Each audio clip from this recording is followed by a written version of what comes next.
Bueno, buenos días, vamos a empezar la clase. El tema de hoy va a ser salmonelosis en distintas especies, es decir, vamos a contemplarle a todas las especies.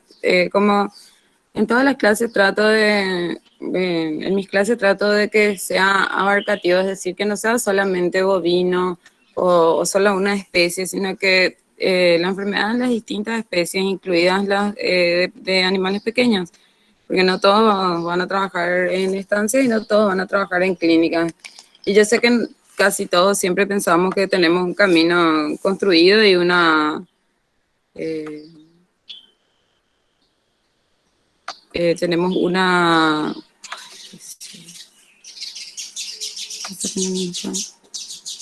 que todos tenemos un camino hecho, pero no es así. Nosotros nunca sabemos dónde vamos a terminar. Y lo más probable es que terminemos donde Dios quiera. Así es que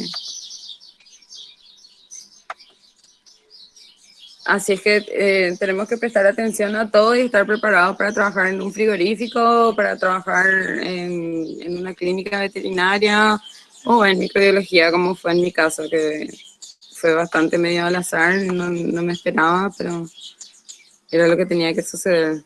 Ahí ven todos. Sí, doctora. Bueno, entonces el otro nombre con el que se le conoce es epizodia entérica tifoidea. Tifosis van a escuchar bastante, ahora vamos a entender por qué, o paratifosis.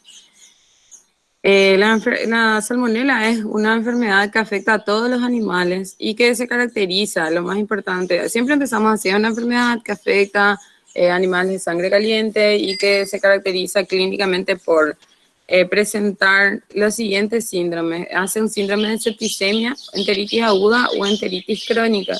Y eso vamos a ver qué se diferencia para cada categoría de... Me da risa los pajaritos de fondo, me siento cenicienta. Estás en la selva. Parece, ¿verdad? No, el gallo, mi vecina. Bueno, tenemos septicemia, tenemos enteritis agua. Todavía no hablaba mía. Tendría que estar filmando esto yo para que quede en acta que me aman los animalitos.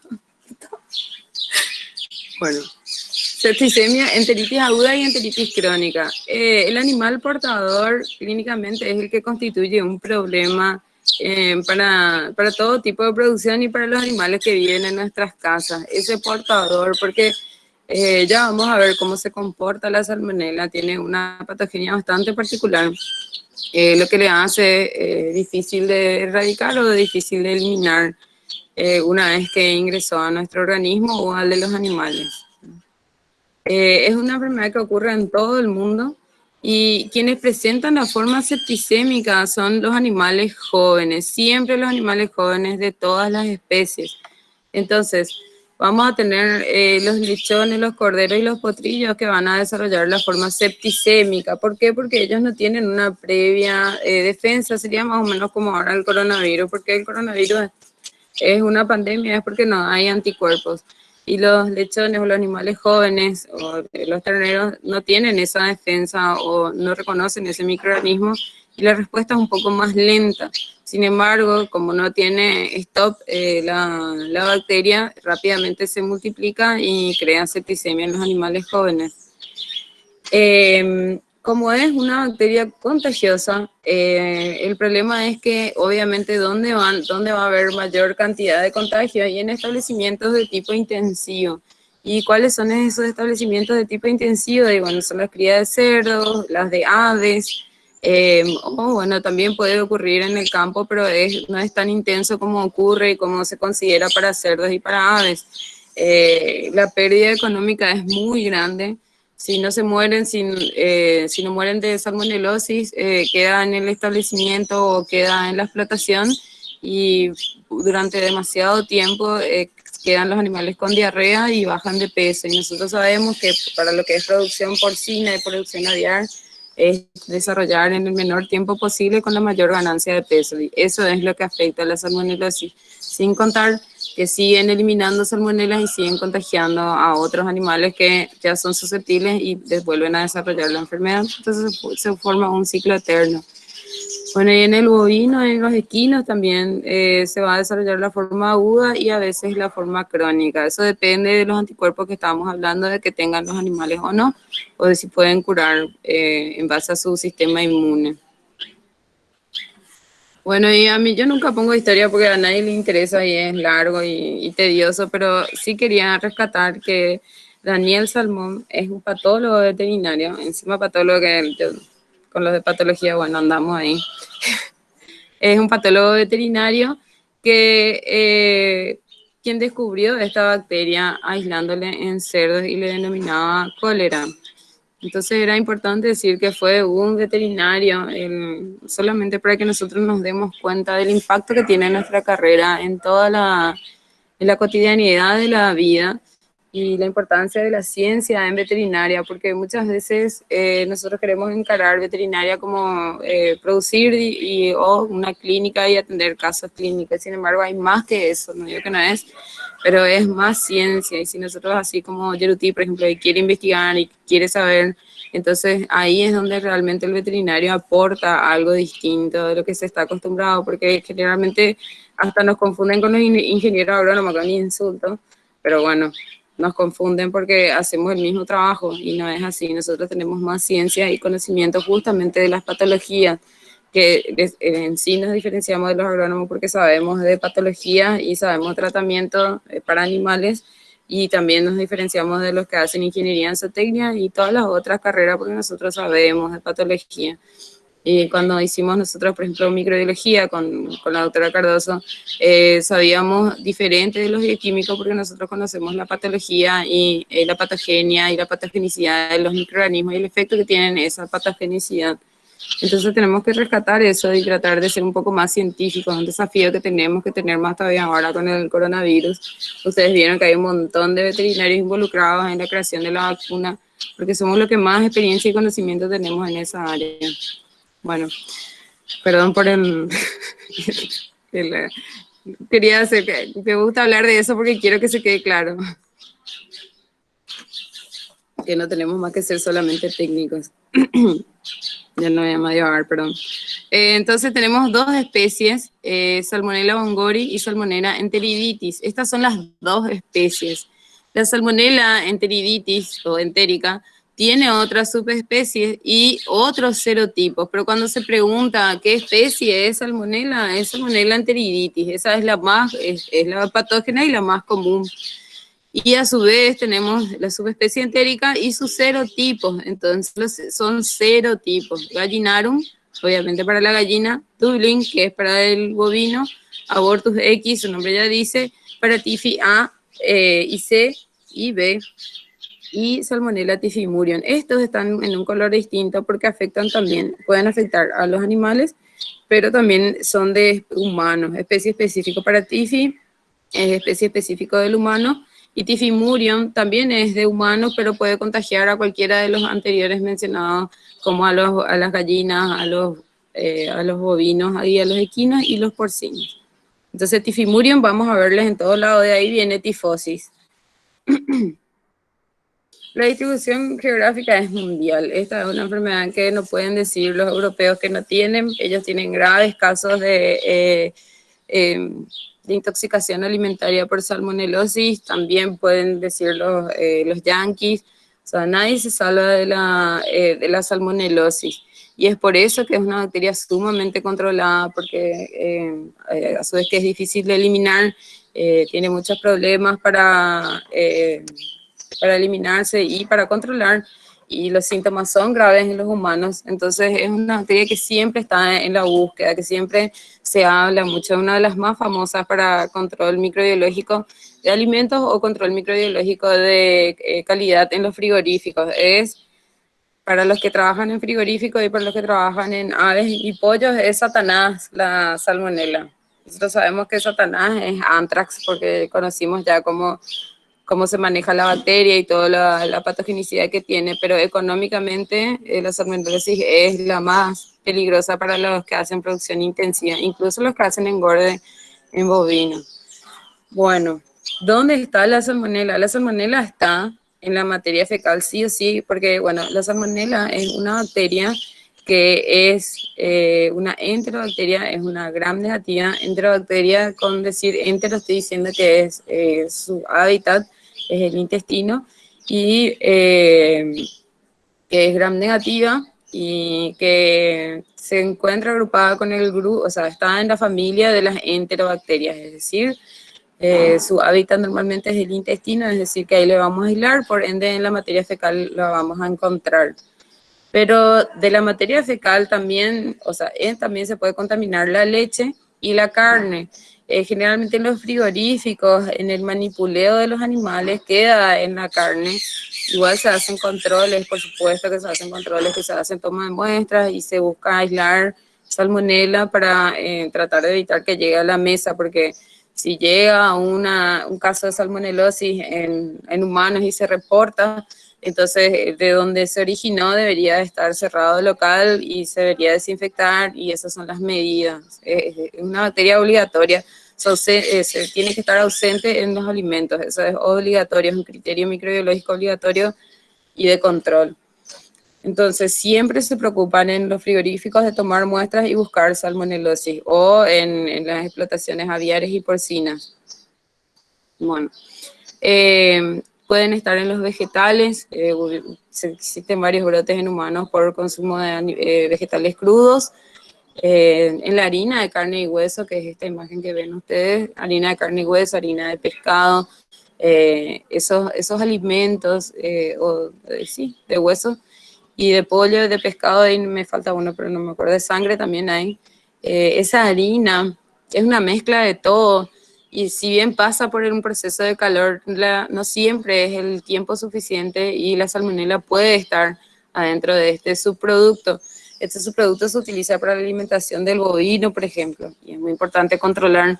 También la salmonela puede estar, como ustedes saben, se usa mucho el compost, que está súper bien, digamos, ecológicamente, hacer compost de la materia fecal de las explotaciones, pero si no se hace un control de salmonela, podemos estar esparciendo sobre nuestros vegetales la salmonelosis.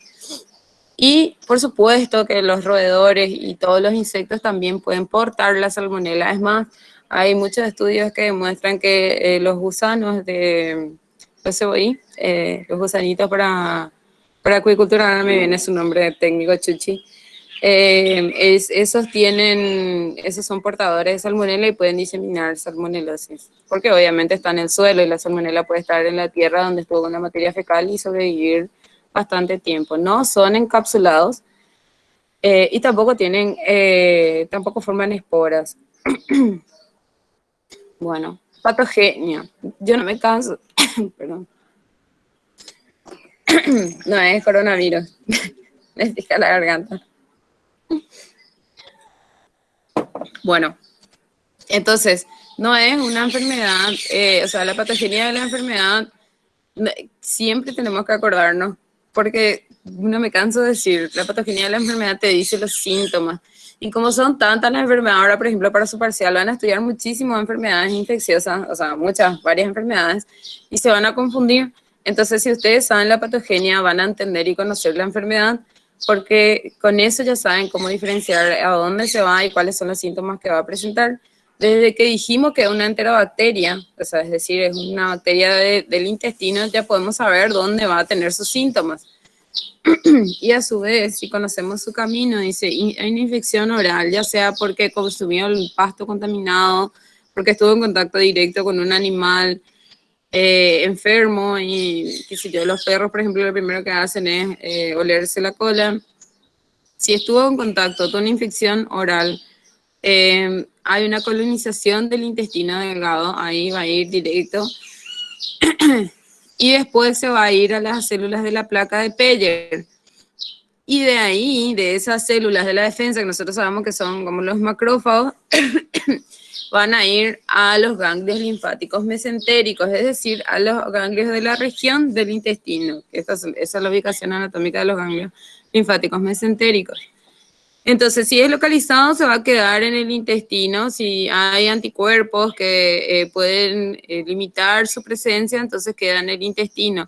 Pero si no, van a ir a la sangre y de ahí van a multiplicarse en hígado, vaso, después pueden estar en riñón y por supuesto en los ganglios linfáticos.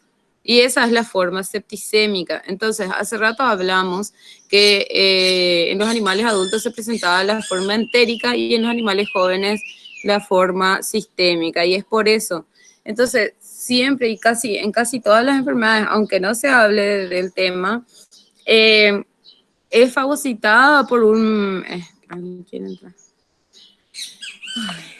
Es fagocitada por un macrófago, por un neutrófilo, como habíamos hablado en la clase de brucelosis, y a partir de ahí entonces es que van a ir a los órganos de la defensa, a los ganglios linfáticos y a la sangre. Son pocas las que tienen la capacidad, como tiene la brucelosis, de quedarse y de, perdón, no la brucelosis, de anthrax, de llegar y multiplicarse y hacer sus toxinas. No todas pueden hacer eso. Generalmente necesitan un tiempo de invadir un tejido y especialmente del sistema retículo endotelial.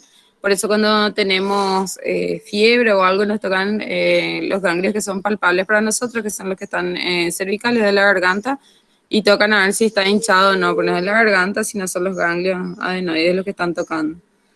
Bueno, ¿cómo es la enfermedad en los animales? Y acá está la cuestión con salmonelosis. Puede ser clínica o no, y si es clínica puede ser aguda o puede ser crónica. Entonces, si es crónica, lo que nosotros decimos es que es un proceso crónico, estamos hablando de tiempo y estamos hablando de que los síntomas se van a presentar, pero van a ser espaciados y que probablemente no nos demos cuenta de ninguna de las manifestaciones clínicas, pero de que sí nos tenemos que dar cuenta siempre es de la baja de la producción. Y en el caso de los animalitos de nuestras casas es que intermitentemente van a tener diarrea y a veces sí, otras no, eso es intermitente. Entonces eso es lo que nosotros nos podemos dar cuenta. Después, si hay una forma subclínica, puede quedar latente y, como dijimos, se queda en los ganglios linfáticos y puede ser un portador y un eliminador intermitente de esto. Es decir, que va a quedar persistentemente eliminando salmonelas. Si está en su ganglio linfático y después por X razón, supongamos que se hizo movimiento de los animales, se destetaron los lechones o qué sé yo, se cambiaron las camas de aves o nuestro perrito se fue a la peluquería y se estresaron, entonces ese factor de estrés hace que la bacteria no baje los números de células de defensa y la bacteria puede aprovechar esa movida para multiplicarse y volver a ocurrir o volver a producir la enfermedad. Es por eso que nosotros tenemos que tener bastante cuidado siempre con los factores estresantes y siempre que tratemos de bienestar animal tenemos que hablar de disminuir el factor de estrés en nuestros animales. Bueno, en los animales domésticos ya vamos a hablar de los serotipos. Están adaptados o son especie específicos, es decir, la especie de la bacteria es específica para la especie animal. Y vamos a ir viendo que se pueden intercalar, que pueden ser contagiosos para varios, como era en el caso de Brucela, y pueden tener varios múltiples huéspedes. Bueno, salmonelosis en bovino, entonces vamos a empezar con ellos. Generalmente nunca se hace un diagnóstico de salmonelosis en bovino, porque no sospechan, porque siempre relacionan con pollos y con cerdos, que sí, es cierto, obviamente la frecuencia o la estadística va a estar del lado de los equinos y de los bovinos, de los equinos y de los porcinos. Pero sí importan en establecimientos ganaderos, porque ahí se van a eliminar frecuentemente y van a quedar en el pasto. ¿Y por qué? ¿Por qué nos interesa más? Y por los terneros. Y muchísimas de las veces, aunque ustedes no crean, nosotros tuvimos aislamiento de salmonelosis en terneros. Ahora le mostramos la forma que se presenta, o le hablamos de la forma. Los serotipos que están involucrados son Dublin y Tifimurium. Hace rato vimos que Tifimurium era humano, pero que podía estar en las otras especies. Tiene mucha importancia porque es lo que le infecta a los humanos, como ya dije anteriormente. Bueno, ¿cuándo se instaura en la granja? Ante un factor de estrés, como dice ahí, cambio de comida, hacinamiento, establecimientos sucios o mala alimentación son todos factores predisponentes. Por eso decía yo, está relacionado con el bienestar animal. Sí o sí el factor de estrés, como pasteurilosis también. Pasteurilosis es una bacteria que es saprófita de las vías respiratorias altas y de repente los animales empiezan a desarrollar tos y parece gripe y no sabemos con qué relacionar. Y es una pasteurilosis, es una fiebre y mueren. Y nunca se llega a diagnóstico, nunca hay una sospecha. Que puede ser bien por pasteurilosis, que se llama fiebre de los embarques, justamente porque cuando una vez que los animales descienden, empiezan a morir después de un embarque. Y es por esa bacteria. Entonces, siempre tenemos que acordarnos que hay una tríada epidemiológica, que yo bastante insisto con eso. Está el huésped, está el ambiente y está el agente patógeno. Salmonella, por ejemplo, no es del ambiente, digamos, no es una oportunista y no es una bacteria considerada como ubicua, no, es una bacteria patógena. En sí es patógena. Va a infectar al animal, pero puede o no desarrollar la forma clínica dependiendo del estado inmunitario del animal. Entonces ahí está nuestra tríada. Si hay un desequilibrio en alguna de esas, se va a desarrollar la enfermedad. Entonces, díganme ustedes, porque ya estoy hablando mucho sola y no me gusta, díganme ustedes cuáles son, una diarrea, cuál es el primer diagnóstico que van a hacer en un bovino, por ejemplo, un diagnóstico presuntivo de por qué tiene diarrea el bovino.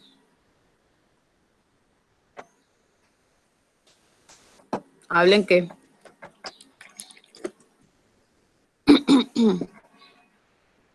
Pamela, vos estás ahí, vos, ¿me escuchas? Pamela León.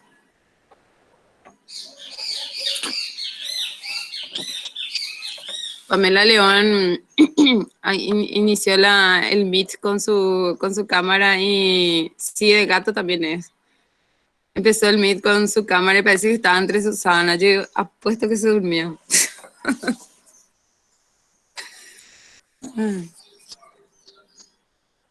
Bueno, hablen ustedes, díganme diagnósticos presuntivos. Ah, no quería hablar nomás. Bueno, perdón, Pamela, estás despierta. Importante. Yeruti. Ni idea en bovinos, doctora. ¿No puede ser cambio de alimentación? ¿Mm? ¿Qué? ¿Cambio de alimentación no puede ser? Puede ser, pero si bueno, está bien, sí, puede ser cambio de alimentación. Otra Intoxicación, causa doctor. de diarrea, Diarrea intoxicación, viral puede bovina, ser. doctora. Empacho puede ser también. Ay, juetete, diarrea. Parasitosis suele creer más. Wow, ¿eh? ¿Qué digo? No escuché qué dijiste. Parasitosis. Parasitosis, ahí está. Parasitosis. Bueno, entonces ahí ya tenemos 3 diagnósticos diferenciales. Puede ser cambio de alimentación, entonces obviamente, ¿qué tienen que hacer ustedes cuando llegan a un lugar? Yo no digo, obviamente, Yeruti, como vos, yo tampoco tengo, o sea, yo no sé si vos tenés, pero yo no tengo una estancia. Pero si me llaman y me dicen, tiene diarrea, ¿yo qué tengo que hacer? Tengo que ponerme en el lugar de que tengo que saber alguna enfermedad que cause diarrea. Y ustedes, por ejemplo, en el examen siempre ponen síntomas que caracterizan la enfermedad diarrea. Y el día de mañana cuando estén ahí parados, diga diarrea, toda la enfermedad nomás luego para ustedes es diarrea. En este caso es diarrea el síntoma principal en animales adultos. Entonces, ¿cómo vamos a diferenciarle las otras 10.000 que causan diarrea? Vamos a hacer la diferencial, decís que según Yeruti cambia de alimentación. Y si ustedes cambiaron la alimentación, no, ellos siempre comen ahí a campos naturales, o no, ahí yo tengo mi cultivo de, qué sé yo, Gatton Panning, lo que sé, y suplemento otra vez, porque son chuchi estas vacas. Bueno, entonces tenemos que descartar cambio de alimentación. Parasitosis, entonces, ¿cuál es la pregunta que tenemos que hacer? ¿Cuándo fue la última desparasitación? Y le van a decir, a mí me pasó por lo menos, ayer le desparasitamos, no tiene parasitosis. Pero cuando, en ese caso, por ejemplo, yo entré al establecimiento, el pasto estaba abajo, No había nada, el pasto estaba recontra comido, hasta las matas estaban comidas, y eso se supone que por instinto el animal no va a comer, estaban comiendo las matas, y a su vez lo que yo podía ver era que, y también pregunté cuántos animales había y me dijeron que 300 en 300 hectáreas, entonces estaba sobrecargado, evidentemente estaba sobrecargado el campo. Ante esa situación, lo primero que tenemos que pensar es que sí o sí se están comiendo sus parásitos porque están raspando el suelo y están levantando lo que está en la arena, que hay materia fecal, obviamente. Entonces, y cuando desparasitaron, y desparasitamos anteayer, le pusimos ivermectina y Bomec, como siempre. Y entonces yo me asusté porque mi diagnóstico presuntivo no estaba cerrando si desparasitaron y el animal seguía mal. En realidad estábamos hablando de un solo ternero que que estaba enfermo. El resto estaban en feas condiciones, en estado general malo, pero no estaban enfermos según el dueño. Lo que entonces hicimos fue irme a ver al animal, hacer una toma de muestra y ver que claramente sí tenía, porque lo que tenía era un edema submandibular. Y el señor me discutía, el dueño del establecimiento, que ese edema submandibular era la papada que hacía el ternero por estar mucho tiempo agachado levantando el alimento. Sí, yo le dije, eso no es una razón que no existe en esta vida. Y que no, que sí o sí tiene que ser un edema submandibular porque era frío y a la palpación y se movía, era fluctuante, entonces tenía que ser un edema y que probablemente era de parasitosis. Después no, me siguió discutiendo porque soy peticita, rubia, no rubia, creo van ganas que soy rubia, rubita, ponele. No tengo pinta de que trabajo en el campo, entonces no quería creer el señor. Así que lo que hice fue una punción del edema submandibular y le mostré que era líquido y ahí sí, se cayó y empezamos el tratamiento. ¿Por qué había resistencia a ivermectina? Porque todo el tiempo usan ivermectina, entonces si vamos a hacer un diagnóstico diferencial de una parasitosis, tenemos que saber cuándo desparasitaron y con qué desparasitaron y si hacen rotativos el uso de sus antiparasitarios. Si logramos descartar parasitosis, decimos, no, esto hacen súper bien.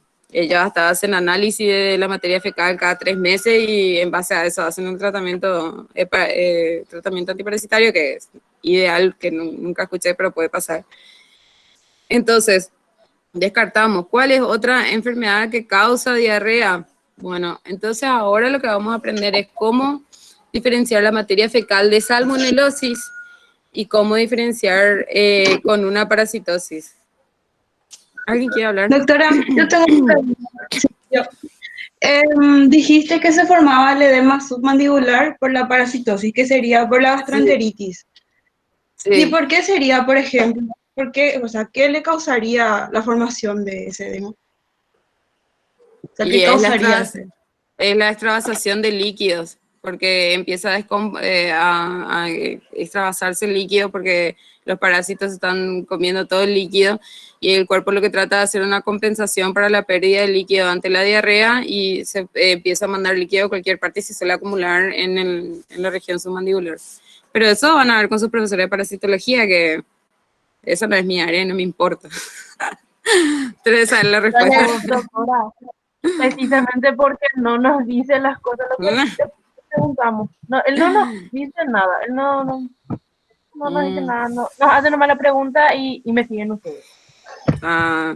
Bueno, pero en realidad parasitología con Luz tenemos un odio tremendo en la materia porque generalmente los que hacen parasitología son todos especiales y creen que nosotros vemos lo que ellos ven y nadie ve lo que ellos dicen que está ahí. Acá está, no ven los ganchos que tiene, no veo. Lo único que veo es un gusano redondo, eso veo. ¿Para qué, Pico? Yo quiero saber cuántos dientes tiene. El día en que entendamos para qué sirven los dientes. O cuántas ramificaciones uterinas tiene. Eso no me iba a olvidar, que quería que cuente que tiene 7. Eso es todo. Bueno, nos desviamos, no le aguanto lo de parasitología a nadie. Bueno, ¿cuáles son los síntomas entonces? Los síntomas que tenemos va a ser fiebre. Esta es la clase que a todo el mundo le gusta poner en el examen. Fiebre y diarrea son los síntomas y depresión, porque sí o sí la vaca está deprimida. O cualquiera de las especies animales siempre tienen depresión para ustedes. Bueno, y acá hay una parte muy importante. Una de las manifestaciones es diarrea con coágulo de sangre o presencia de sangre. Entonces acá con esto nosotros ya tenemos un diagnóstico diferencial. Si vemos que hay presencia de sangre o de trazas de sangre, ¿qué es lo que podemos interpretar? Podemos sospechar ya de una salmonela. ¿Cómo vamos a diferenciar? Porque también hay otras patologías como el empacho, que sale sangre en la materia fecal. ¿Cómo vamos a descubrir si es de origen infeccioso o es de un empacho? El empacho es cuando generalmente se les suelta a los animales y comen el pasto tierno. Y ese pasto tierno hace una timpanización en el rumen y entonces hay, y tiene el síndrome conocido como empacho y expulsan materia fecal con sangre. Pero, ¿qué nos va a decir cuál de las patologías es? Es que la sangre va a ser de color oscuro en el caso de salmonelosis, porque la sangre no viene del esfuerzo de tratar de eliminar la materia fecal, que también pasa en los humanos cuando tienen hemorroides. En la materia fecal, si presenta sangre oscura, es una cosa y es muy distinta cuando es una sangre roja, furiosa, como cuando nos cortamos el dedo. ¿Por qué? Porque ahí nosotros ya identificamos de qué origen es la materia fecal. Y lo mismo pasa con la orina. Si la orina es de un color rojo, es que hay algún trauma o algo pasó. Y si es de un origen, o sea, si es una orina de color Coca-Cola, entonces ahí sí podemos pensar en una infección porque viene de más arriba la sangre. Esa parte se entendió, ¿verdad? Bueno, lo otro que presentan los animales es un dolor abdominal. Y les pongo esta imagen porque nosotros no podemos saber si nuestros animalitos no nos van a contar cuáles son los síntomas, pero sí, no nos pueden hablar, pero sí nos pueden demostrar. Esta posición se llama posición de autoescultación. Entonces, ¿qué está haciendo? Parece que se está escuchando, pero en realidad es lo que está señalando dónde le está doliendo y le duele la región abdominal. Entonces, esas cosas tenemos que empezar a pensar cuando nos vamos a un establecimiento, si tenemos oportunidad, porque sí o sí tienen oportunidad. Algunos de sus compañeros tienen estancia y se van a ir a su estancia a recorrer. No solamente se vayan a tomar y a jugar truco o lo que sea. No hablo de experiencia propia. Pero váyanse y aprovechen también para mirar la condición general de los animales, empezar a practicar que una vez que entras al establecimiento tenés que mirar con qué pastos tienen, si está sobrecargado o no, si cuántos animales hay. Y cuando están ahí en el corral, miren cómo se comportan los animales, si todos están despiertos, si todos están atentos, si todos quieren huir por su vida. Entonces esa es una condición que es natural de los animales y distinto es cuando se queda apartado y no se mueve rápido o se nota la enfermedad o está en esta posición de autoescultación. Bueno, esta es otra de las enfermedades que puede causar aborto. No siempre, pero se puede presentar en una forma de aborto y evidentemente es una gran pérdida porque estamos perdiendo terneros ya en ese caso, o pueden nacer vivos y morir a los pocos días porque, como dijimos, que en los animales pequeños, bueno, en los jóvenes, se va a presentar la forma septicémica. Bueno, y como dijimos, la salmonela, dijimos que iba a ir por sangre y pudiera ir hígado, riñón, vaso, también y puede ir a los pulmones y se presenta la forma de neumonía. Incluso hay vacunas en cerdos que tratan de ponerle la salmonela, de eso vamos a hablar más adelante. ¿Por qué? Porque causa neumonía. En animales adultos suele presentarse la forma de neumonía. Y es muy confuso porque cuando hay neumonía tenemos pasteurilosis, tenemos bordeliosis y un montón de otras o de virus que pueden causar enfermedad respiratoria en el bovino. Entonces tenemos que empezar a hacer un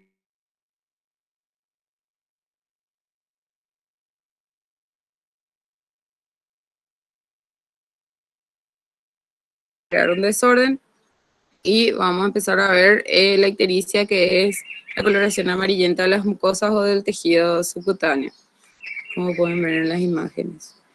Y esta es una de las formas de las que no se suele hablar tanto, pero que es muy importante. Se forma la artritis. Y la artritis, ¿por qué? Porque nosotros dijimos, como brucela también se va al sistema retículo endotelial, y de ahí pueden ir directamente a las articulaciones. Brucela también causa artritis. Y es una forma multisistémica donde presenta síntomas, obviamente seguro que ese animal tiene diarrea, y también presenta en sus la inflamación de las articulaciones. En los terneros es donde nosotros tuvimos más casos de aislar salmonela. Creo que 3 veces pudimos aislar de líquido sinovial, es decir, alguien hizo una punción y mandó la muestra y nosotros pudimos aislar de ahí salmonela, y que está buenísimo. ¿Por qué? Porque generalmente uno de los procedimientos para los terneros recién nacidos es la desinfección umbilical. Debería de ser un procedimiento común, pero no siempre ocurre, y dejamos que dice, se va a caer solo. Sí, es cierto, obviamente al no tener más contacto con la sangre, ese tejido se va a necrosar y va a caer solo. Pero antes de eso es un caldo de cultivo para cualquier tipo de microorganismos. Y si hay salmonela, va a empezar por una omphaloflebitis, que es la inflamación del ombligo, y va a subir por la vena y va a llegar hasta la articulación. Entonces, después de ahí es un poco más difícil el tratamiento, como decíamos hace rato, que es muy difícil de eliminar porque, como explicamos en la patogenia, si bien acá en esta región de la articulación va a estar activa la salmonella y con el antibiótico, con disminuir la inflamación y con el antibiótico va a desaparecer, nosotros sabemos que los ganglios mesentéricos van a estar ocultas y que pueden o no ser eliminados. Bueno, entonces pueden haber síntomas agudos, y los síntomas agudos van a ser una diarrea acuosa, fétida, de color amarillento, con presencia de mucus o de sangre.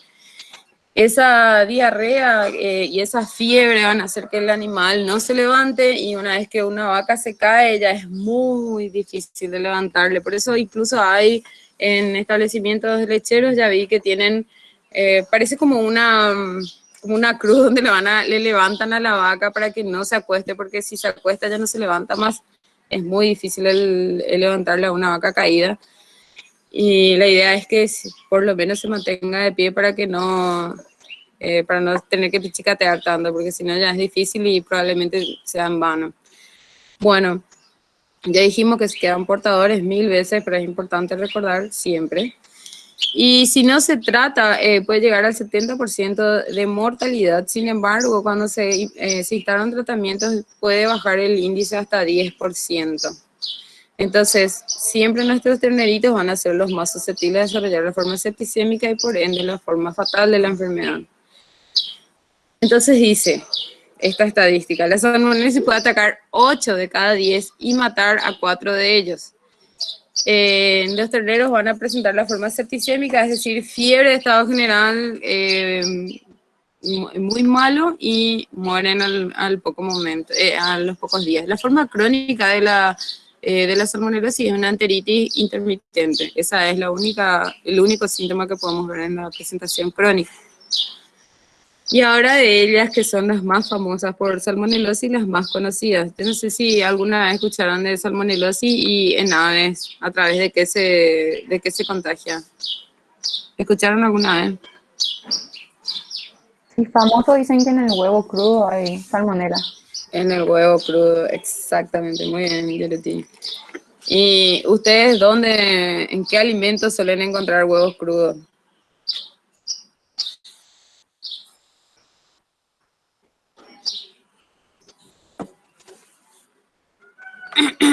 ¿Qué comen ustedes que tienen?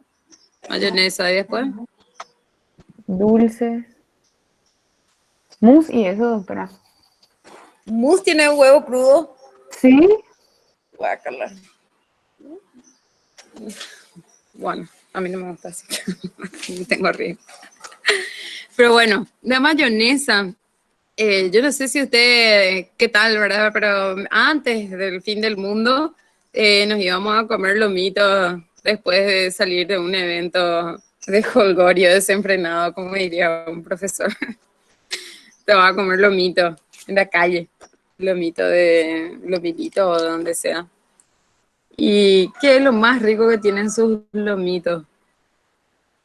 La salsa de ajo, Ahí ¿verdad? Naida la salsa de ajo. La salsa de ajo, exactamente. Es el vicio. Y esa salsa de ajo es mayonesa con ajo.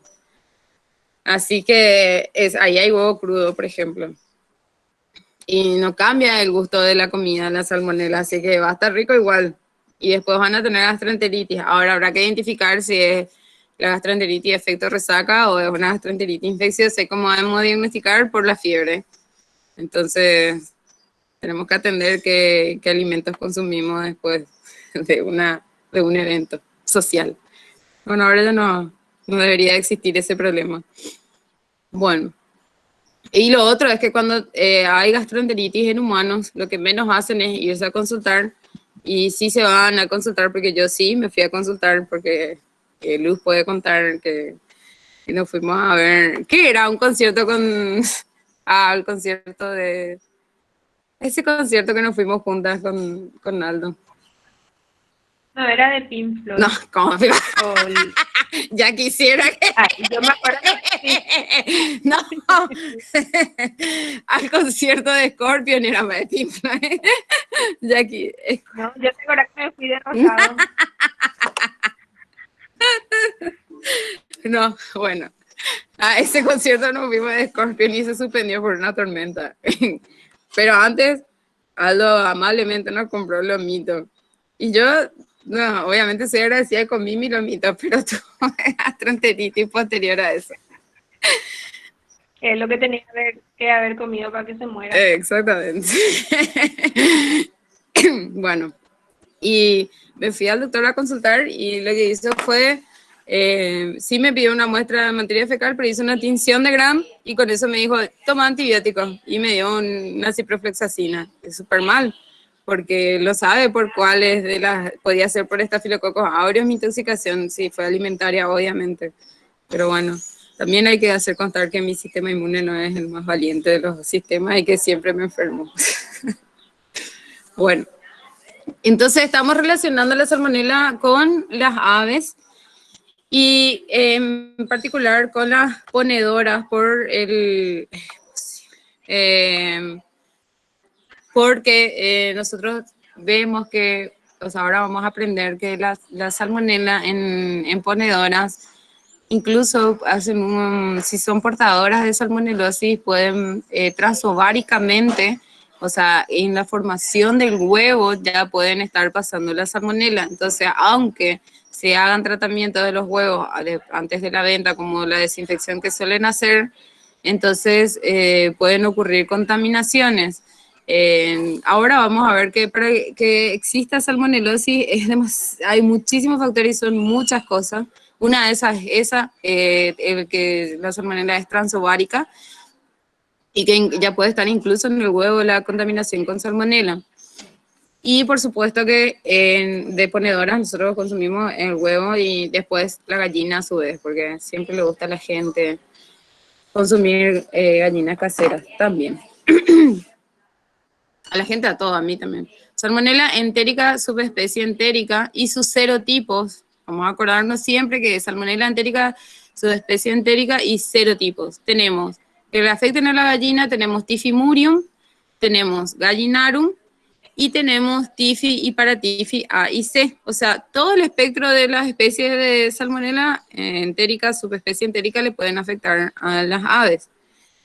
De Gallinarum tenemos dos biotipos. Estos eran serotipos y estos son biotipos. Tenemos Gallinarum typhus y Puliorum puliorosis.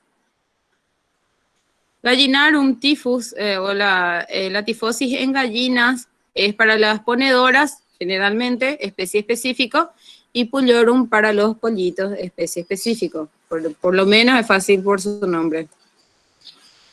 La transmisión de salmonela, ¿cómo ocurre? Hay aves enfermas, y vamos a ver si puedo. Entonces, las aves enfermas van a ir a las aves susceptibles a los alimentos contaminados, y de los alimentos contaminados a aves, o de las aves enfermas al agua, o del agua contaminada a las susceptibles, de las aves enfermas a los mataderos, y de los mataderos a la harina de carne y harina de carne y hueso, como hablamos hace rato, van a ir a los alimentos contaminados, que van a ir a las aves susceptibles. También de los huevos a las aves enfermas, y de los huevos al hombre, y del hombre a contaminar el agua, y por ende a las aves susceptibles. Y aves susceptibles a aves enfermas, obviamente. Entonces eso les quería mostrar porque era importante que vean los distintos caminos que pueden llegar a tomar y por qué es tan común y tan importante hacer controles en explotaciones aviares de salmonelosis. Bueno, la tifus, dijimos, afecta principalmente a aves adultas con un periodo de incubación de 4 a 5 días y su mortalidad es del 10 al 50% y la morbilidad variable, eso depende del tipo de explotación y qué tan cerca estén y qué tipo de tratamientos hacen para que de la materia fecal. Y la puliorosis es para los pollitos, dijimos, con una mortalidad variable y generalmente lo que ocurre es un contagio masivo y una muerte de 1000 animales y enseguida llaman desesperados a tratar de buscar la solución o que se le haga un diagnóstico para presencia o ausencia de salmonela.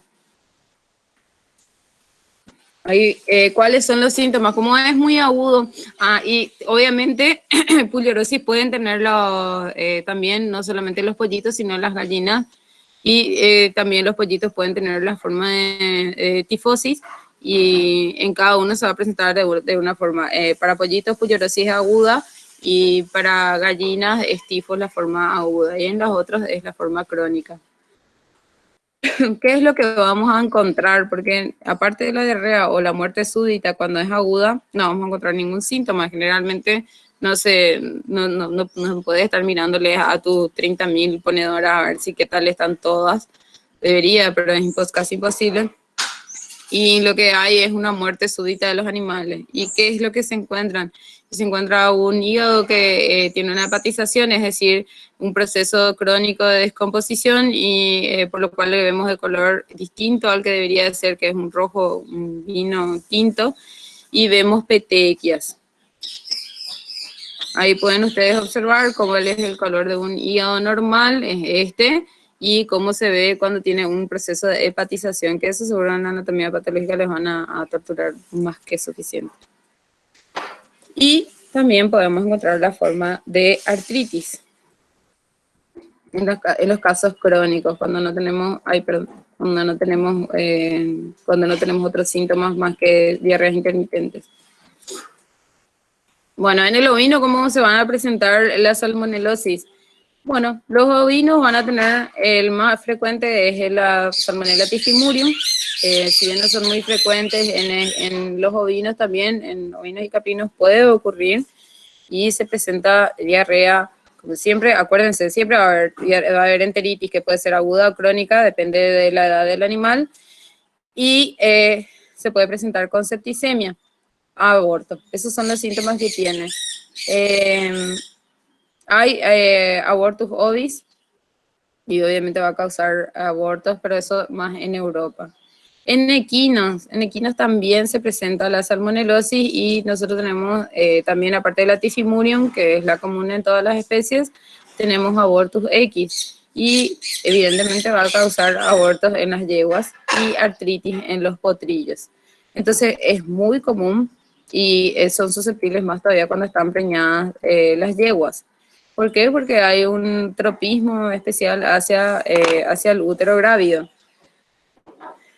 Y ya dijimos que hay también typhimurium puede afectar con casos de mortandad. Entonces vamos a tener abortos y vamos a tener artritis en nuestros potrillos. En perritos y gatitos, alguien me dijo, no iba a mencionar gatitos, sí, están los perritos y los gatitos. Ellos van a tener la forma, se hace un seguimiento porque en Estados Unidos hubo brotes a causa de mascotas y pueden ser asintomáticos o a veces tener gastroenteritis, pero en el perro y en el gato sí me pueden decir ejemplos de enfermedades que causen diarrea. ¿Por qué pueden tener diarrea nuestros perritos, nuestros gatitos? El perrito, por ejemplo, hay como al hilo, hay 3 enfermedades que sí o sí causan diarrea en cachorritos. Moquillo, doctora. Moquillo, exactamente. Parvo. Parvo. Y la vacuna de coronavirus también es bastante común en perritos que no están vacunados. Bueno, esas son enfermedades diarreicas. ¿Y cómo vamos a diferenciar con salmonela? Y ahí se complica un poco más, pero evidentemente... me olvidé decir que la diarrea en aves también es amarillenta y acuosa y fétida. Es distinto el olor de una diarrea causada por una intoxicación alimentaria, digamos, de origen mecánico, a una infecciosa, porque cuando es infecciosa tiene un olor fétido y también se presenta en los perritos y gatitos una diarrea fétida. Bueno, puede tener neumonías también, puede presentar la forma neumónica. Y ahí les muestro una foto de un perrito que tiene una diarrea sanguinolenta, pero esa diarrea así de mucha sangre, esa es de parvo y no de salmonelosis. Entonces, una diarrea acuosa. Y lo que podemos hacer es controlar o buscar, o como dice Yeruti, investigar y ver si nuestros perritos son o no portadores de salmonela, porque es un riesgo para la familia, porque después los humanos tenemos salmonelosis y intermitentemente vamos a tener casos de gastroenteritis que vamos a tratar como si fuera que nos cayó mal la comida nomás, y es una salmonelosis. En otros animales, bueno, otros animales también, por ejemplo, las aves son portadoras de salmonela. ¿Y por qué nos importa que también los ratones tengan salmonelosis? Y porque ellos van a estar en nuestros establecimientos, en donde están el balanceado para las aves y para los cerdos, y pueden estar contaminando. Y las aves, los pajaritos en las explotaciones porcinas o aviares entran a comer el balanceado y obviamente donde comen cagan y contaminan y llenan de salmonelosis a los establecimientos como vectores. Y lo otro es que los reptiles pueden, hasta ahora hay pocos estudios, pero hay estudios demostrados de que los reptiles en general pueden tener salmonelosis y ser portadores asintomáticos. Y en el caso de las tortugas, en Estados Unidos existieron brotes de salmonelosis porque se puso de moda esta tortuguita acuática y todo el mundo tenía en su casa y eran portadores de salmonelosis y se contaminaron porque al tocarle a la tortuguita y después tocarse la boca o la cara, la salmonela aprovechó para infectarle a los humanos. El diagnóstico microbiológico, entonces nosotros estamos diciendo que puede haber diarrea intermitente y que puede o no que ser agudo y generalmente es crónico en animales adultos. Entonces, ¿cómo sabemos que hay salmonelosis? Y cómo hacemos brucelosis, un control periódico microbiológico también se debería hacer en las explotaciones porcinas y de aves hacen. Eso con Luz estamos seguras que en aves hacen controles periódicos de salmonelosis. Y es más, hacen controles de la cama de aves, hacen control de todo lo que hay porque siempre están buscando y están persiguiéndole a la salmonela. Entonces, en las explotaciones porcinas también se deben hacer controles periódicos. ¿Cómo se hacen eso? Evidentemente, nosotros decimos la materia fecal tiene que estar y sí tiene que estar. Si vos haces un hisopado rectal, si haces un hisopado rectal, ¿qué pasa? Nosotros decimos que la salmonela es intermitente. ¿Por qué? Porque están los ganglios mesentéricos, entonces no siempre está en la materia fecal en sí, y lo que tenemos que hacer es tratar de tomar una muestra que sea representativa, y tomamos del piso, por eso no se está haciendo del hisopado rectal, porque a veces puede no estar en ese lugar, pero sí, evidentemente, si están en corrales, nuestros, que sí o sí por categoría van a estar en corrales los cerdos, por ejemplo, digamos, de crecimiento, y están como 10 cerdos en un mismo corral, en alguno de ellos vamos a encontrar, tenemos más probabilidad estadísticamente de aislar de ese lugar, por eso tomamos del suelo, no porque sea más limpio, obviamente se nos contamina con todo lo que hay en el suelo, pero es una forma estadística de poder aislar mejor. Y si no, bueno, se hace hisopado rectales, si el animal está sintomático, por supuesto, si vemos diarrea amarillenta, en cerdos también se presenta de forma amarillenta, la diarrea, vamos a tomar de ahí. ¿Qué hacemos después? Y hacemos un proceso que tiene 3 fases, un preenriquecimiento, porque las salmonelas son exigentes en su nutrición y son más débiles, digamos, que las otras millones de bacterias que están en la materia fecal. Entonces las otras millones de bacterias cuando tienen chance comen y la salmonela no sobrevive y perdemos la salmonela. Entonces tenemos que darle un preenriquecimiento para que mantenerles viables. Tenemos que hacer un enriquecimiento para eliminarles a las otras bacterias que están ahí y después finalmente hacer este cultivo que nosotros cuando vemos nos ponemos re felices porque como estoy explicando es todo un proceso y son de 5 días para poder aislarle a esta colonia que ven acá ustedes que es salmonela positivo, que es ácido sulfúrico positivo y que hace este color rojizo en el medio de cultivo porque utiliza los azúcares que tiene ese medio. Y le confirmamos con unas pruebas, con 2 pruebas bioquímicas y esto es para nosotros la felicidad ver este TCI y este LIA. Bueno, casi diagnóstico serológico, ¿por qué? Porque no siempre se puede estar tomando la muestra de materia fecal y sabemos que es muy intensa la producción. Entonces se pueden hacer pruebas en látex. Una vez que se hacen aislamientos, después se pone la colonia y si aglutina es positivo y si no aglutina es negativo. Esta es la aglutinación. Ustedes pueden ver que hay formación de grumos y en este no hay nada. Esa es una de las pruebas rápidas, que es obviamente serológico. En este sentido, si digo el serológico es porque estoy usando el suero. Y habrá que desorar a la gallina, les encargo. Es bastante difícil, pero se puede hacer. Lo que se hace siempre en aves es se toma un grupo control enfermo y un grupo sano y se envían para que se le haga una necropsia, se busquen los signos que vimos hace rato, que se evalúe hígado y que se busque qué tal, y que hagan ahí anatomía patológica el intestino y vean si hay síntomas hemorrágicos en el intestino delgado y en el intestino grueso. Bueno, el tratamiento obviamente es bastante complicado, pero sin embargo se puede realizar. La cuestión es que hay que tener un diagnóstico microbiológico de salmonelosis para tratarle a los animales y no se puede directamente empezar a usar antibióticos. ¿Por qué? Porque la salmonela ya empieza a presentar resistencias. Entonces nosotros podemos estar creando resistencia en bacterias que pueden afectar a los humanos por tratarla a nuestros animales. Entonces tenemos que ser súper conscientes como veterinarios de que nuestro tratamiento va a siempre estar relacionado con la salud pública y que tenemos que hacer de la mejor manera posible, es decir, tratar de confirmar que hay salmonelosis y poder hacer un antibiograma. Ya empiezan a haber resistencias, dije, a streptomicina, ya hay un 100, a tetraciclina, ni qué decir, y siempre cuando hay casos de gastroenteritis se medica directamente tetraciclina, no me acuerdo su nombre comercial ahora, pero es tetraciclina. Bueno, también sulfatrimetropin, ya hay 60%, cefalosporina y cloranfenicol también. Y son sensibles a la colimicina, eso sí.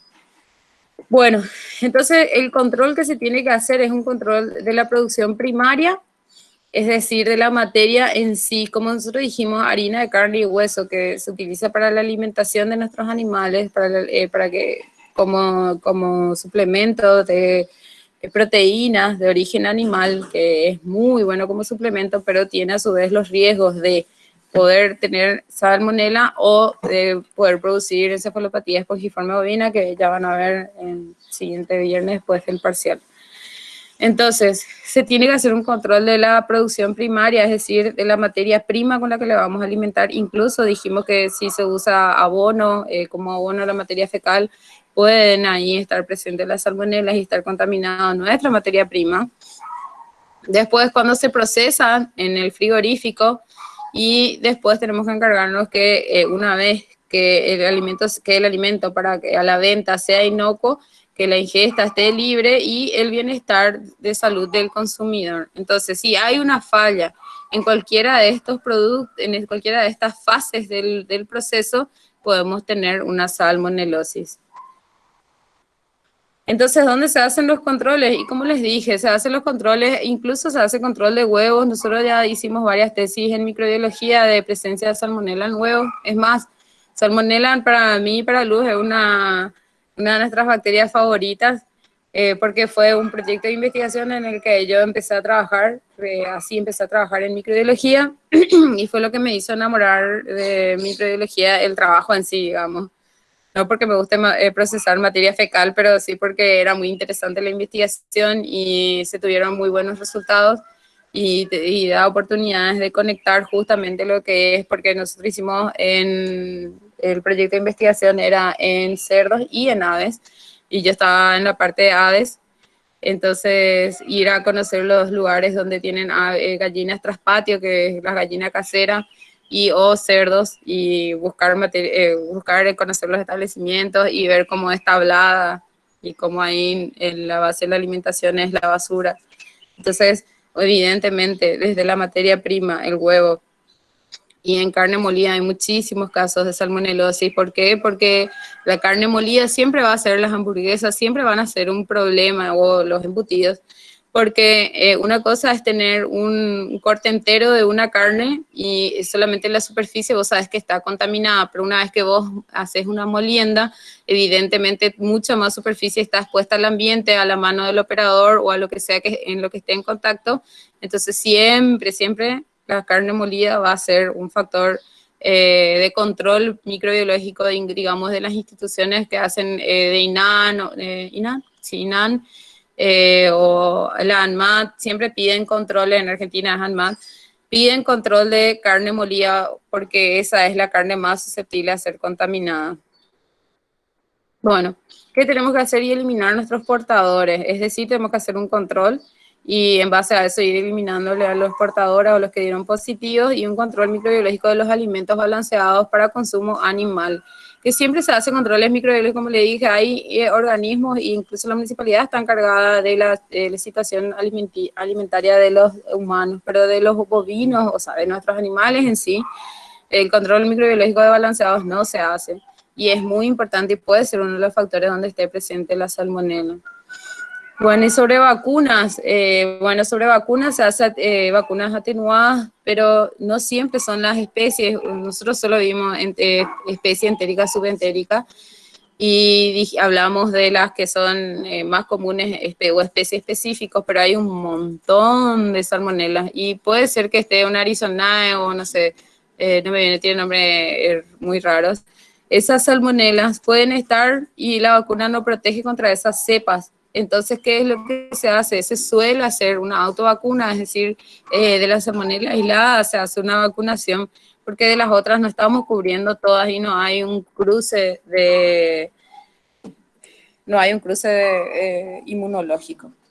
Bueno, esta historia era solamente para contarles que hubo una señora que se llama María Tifoidea, Marie Mallon, que ella trabajó como cocinera en Estados Unidos, Nueva York, y infectó a 22 personas. Se le consideró como portadora y la condición era de que ella no vuelva a trabajar, pero Marie Mallon, conocida como María Tifoidea, fue la primera persona en ser identificada como portadora sana de fiebre tifoidea, es decir, ella no presentaba la enfermedad, pero lo que era muy terca, así que volvió a trabajar como cocinera, y en base a ella se hicieron artículos porque se le tuvo que...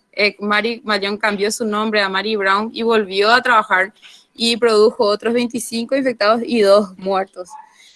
Entonces se le fue impuesta una cuarentena de por vida. Es decir, hay personas que pueden ser portadoras asintomáticas y cocinar. Entonces, de ahí es donde yo siempre tengo ese miedo de consumir en los buffets comidas crudas o que no estén bien cocidas, porque siempre me parece que siempre va a existir la posibilidad de contaminación. Bueno, eso es la bibliografía que utilicé para esta clase.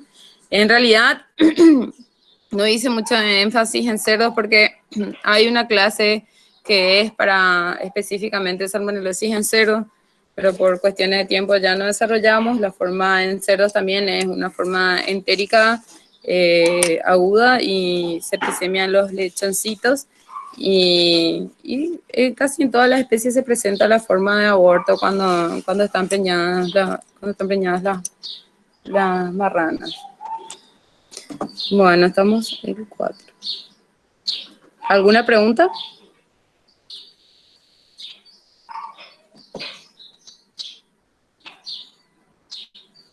¿Por qué están todos callados?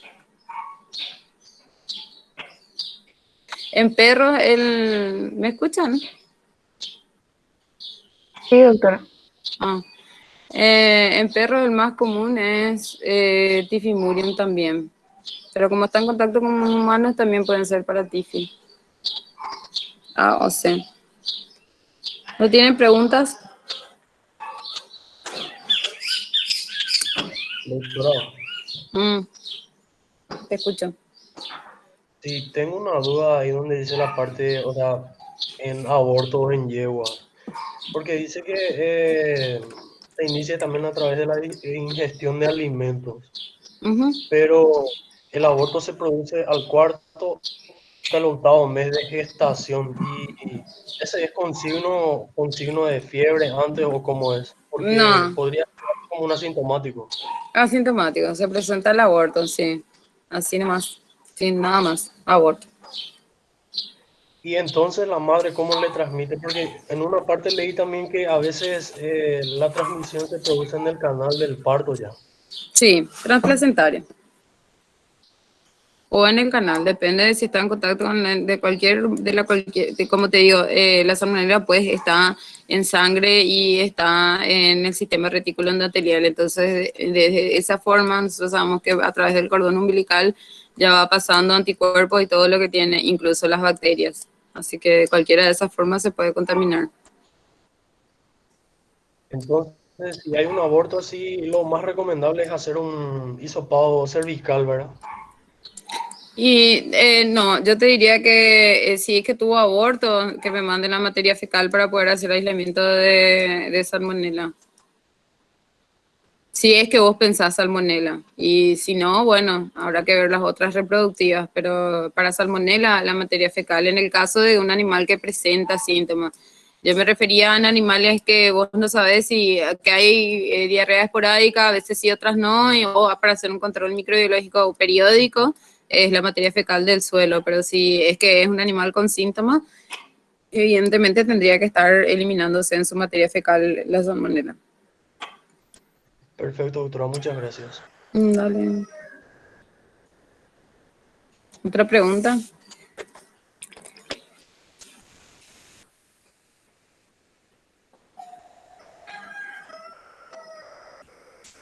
Yo creo que, como les dije, para mí salmonella fue el inicio del amor a la microbiología y supongo que para todos hay algo que les entusiasma y yo les puedo decir que la investigación